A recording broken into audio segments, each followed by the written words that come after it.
Kahit gaano kalaki ang kinikita ng isang tao, kung hindi marunong magtabi at magtipid, darating ang araw na mawawala at mauubos din ang lahat ng kinita. Marami na tayong nakitang mga tao na ang lalaki ng sahod, pero kapag tinanong mo kung may naipon ba sila, wala. Bakit? Kasi nakatuon ang isip sa walang kontrol na paggasta at hindi sa paglalaan para sa kinabukasan.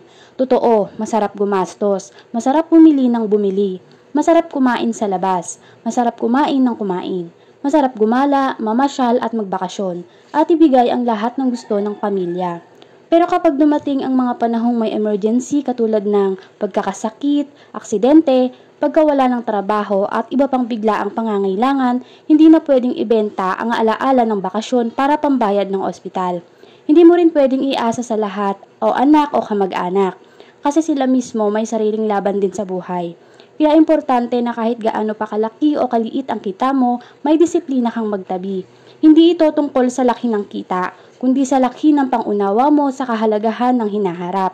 Ang pag-iipon at pagtitipid ay hindi tanda ng pagiging madamot sa sarili, kundi tanda ng pagiging responsable at may malasakit sa pamilya.